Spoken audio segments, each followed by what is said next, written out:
तो वही बात करें प्रदेश की, तो आपको बता दें कि राजस्थान विधानसभा का बजट सत्र भी चल रहा है। प्रश्नकाल के साथ शुरू होगी और आज की कार्यवाही, आपको बता दें कि प्रश्नों की सूची में आज 22 प्रश्न शामिल होंगे। इसके साथ ही आपको बता दें कि प्रश्नों की सूची में ये 20 प्रश्न होंगे मुख्यमंत्री से जुड़े हुए विभाग और इसके साथ ही शिक्षा, यूडीएच और वन राजस्व, इसके साथ ही पर्यटन, आपदा प्रबंधन और कृषि विपणन, युवा मामले, उच्च शिक्षा, श्रम विभाग से संबंधित ये सवाल जवाब होंगे और सदन की मेज पर रखे जाएंगे वार्षिक प्रतिवेदन और लेखें। मंत्री शांति धारीवाल पटल पर 6 वार्षिक प्रतिवेदन सदन के पटल पर रखेंगे। इसके साथ ही मंत्री महेश जोशी रखेंगे राजस्थान जल विकास निगम का वार्षिक प्रतिवेदन और मंत्री भंवर सिंह भाटी रखेंगे ऊर्जा विकास निगम का वार्षिक प्रतिवेदन। ऑर्गेनिक फार्मिंग करेंगे तो सिर्फ आपकी ही सेहत ही नहीं बल्कि आपके पैसों की सेहत भी अच्छी रहेगी। ऑर्गेनिक फार्मिंग सीखनी है तो फ्रीडम ऐप को अभी डाउनलोड करो। और आपको बता दें कि हमारे सहयोगी शशि मोहन जो है वो हमारे साथ इस वक्त लाइव जुड़ रहे हैं जयपुर से और सीधा उनका रुख करते हैं। शशि, जिस तरीके से विधानसभा की कार्यवाही लगातार जारी है, आज भी प्रश्नकाल होना है बजट सत्र को लेकर, कौन कौन से आज यहाँ पर विभाग होंगे जिनको लेकर प्रश्न रखे जाने हैं और किन किन विभागों के जो मंत्री है वो आज जवाब देने जा रहे हैं? देखिए, मुख्यमंत्री से जुड़े हुए विभाग हैं, इसके साथ में यूडीएच है, शिक्षा है, खेल है, ये प्रमुख विभाग हैं जिनके जुड़े सवाल आज सदन में लगेंगे। लेकिन सदन में बीजेपी की आज अलग तैयारी है। लॉ एंड ऑर्डर के मुद्दे पर सरकार को घेरने की मंशा बीजेपी ने रखी है, क्योंकि बीजेपी ने मुद्दे तय किए। पहले दिन पर्चा लीक का, फिर फसल खराबे का, फिर लॉ एंड ऑर्डर का, इस तरीके से सिलसिलेवार मुद्दे उठाने की तैयारी है। लेकिन जिस तरीके से जो जवाहर सर्किल स्थित क्लब पर फायरिंग हुई थी, उसके जो आरोपियों को पकड़ा है पुलिस ने, तो सरकार भी फ्रंट फुट पे खेलेगी और सरकार भी इसका जवाब देने की पुरजोर कोशिश करेगी। हमारे साथ में सरकारी उप मुख्य सचेतक महेंद्र चौधरी हैं, उनसे बात करते हैं। महेंद्र जी, क्या तैयारी है आप लोगों की आज सदन में? बीजेपी लॉ एंड ऑर्डर का मुद्दा उठाने की तैयारी कर रही है, क्या जयपुर पुलिस कमिश्नरेट की जो कार्रवाई हुई है उससे आप लोगों को थोड़ा कॉन्फिडेंस आएगा? देखिए, बीजेपी के पास में खाली हाउलट करना और सदन को गुमराह करना, लोगों को प्रेस में छपने के अलावा कोई मुद्दा नहीं है। पहले दिन से जब भारतीय जनता पार्टी ने यहाँ पर ये किया, हम ये उठाएंगे, घेरेंगे, वो घेरेंगे, ये सदन चल रहा है आराम से। क्या घेरना? मैं तो एक बार, मुझे तो ये पता नहीं चल पा रहा है कि ये घेरने की इनकी परिभाषा क्या है। 1 मिनट के लिए बेल में आ गए, स्पीकर साहब ने थोड़ा सा इनको यूं करके देख लिया, जितने में वापस भग जाते हैं। यही घेरना होता है। इनके सदस्य आते नहीं है, गिनती के सदस्य आते हैं, किसान की बात करते हैं, किसान के मुआवजे की बात करते हैं, 15-15 हज़ार रुपए के जूते पहन के आते हैं। किसान के खेत में जाके देखें, क्या किसान का खराबा, उनको पता ही नहीं है कुछ, खाली एक रटी रटाई लैंग्वेज, घेरेंगे सरकार को।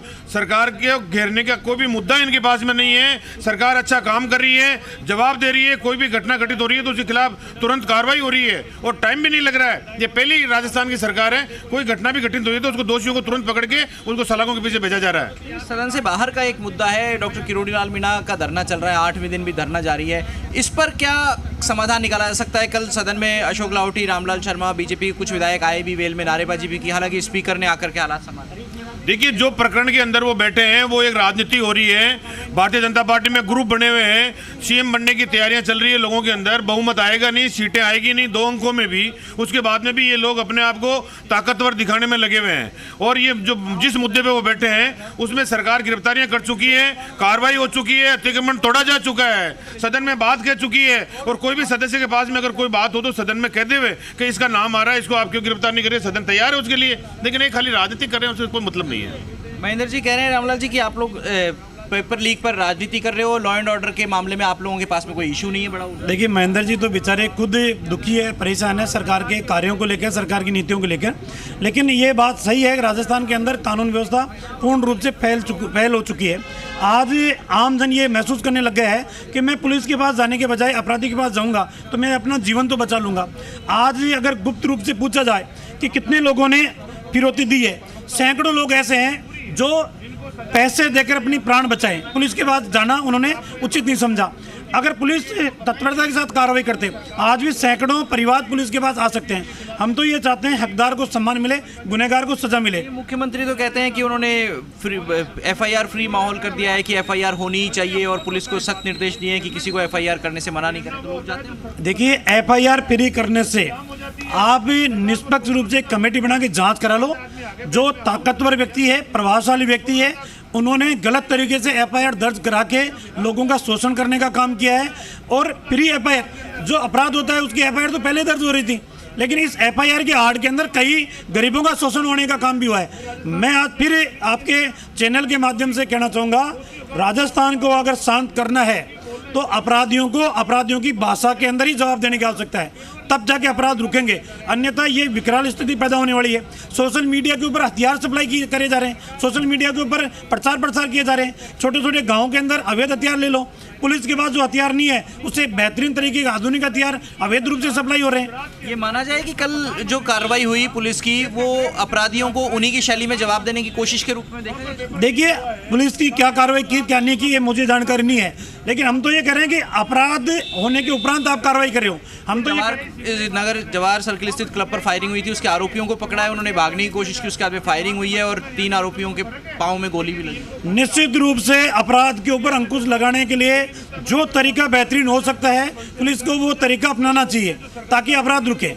रामलाल जी, 3 इशू आप लोगों ने अभी तक तय किए। पर्चा लीक, जिस पर सरकार ने वक्तव्य दे दिया पहले, फिर फसल खराबे पे आए जिस पे स्थगन नहीं मिला, फिर सरकार ने वक्तव्य दे दिया। अब आज आप लोग लॉ एंड ऑर्डर का मुद्दा लेकर के आए हो, सरकार के हाथ में 3 आरोपी लग गए हैं फायरिंग के। क्या लगता है कि सरकार कुछ तैयारी करके आ रही है, आप लोगों को काउंटर कर देती है इसलिए आप लोग घेर नहीं पा रहे हो, या और दूसरे मुद्दों पर घेरने की तैयारी? देखिए, हम हर मुद्दे पे सरकार को घेर रहे हैं। मासूम बच्चों के साथ दरिंदगी हो रही है, सरकार उनको रोक नहीं पा रही।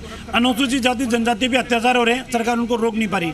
एक के बाद एक घटनाएं हुई राजस्थान के अंदर, अनुसूचित जनजाति जाति के लोगों की हत्या हुई है, सरकार उनको रोक नहीं पा रही है। आज तुष्टिकरण की राजनीति राजस्थान में प्रभावी है। वोट बैंक की राजनीति के ऊपर मतलूम करौली का आज भी लापता है, उसको पुलिस गिरफ्तार नहीं कर पा रही है।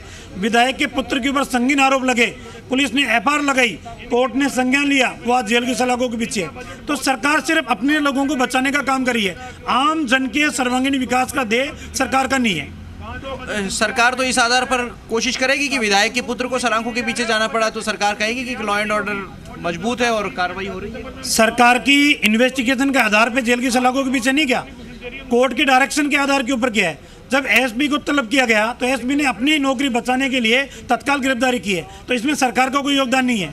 आने वाले दिनों में चलिए ठीक है शशि, आएंगे आपके पास, लेकिन आपको बता दें कि इस वक्त ऑर्गेनिक फार्मिंग करेंगे तो सिर्फ आपकी ही सेहत ही नहीं बल्कि आपके पैसों की सेहत भी अच्छी रहेगी। ऑर्गेनिक फार्मिंग सीखनी है तो फ्रीडम ऐप को अभी डाउनलोड करो।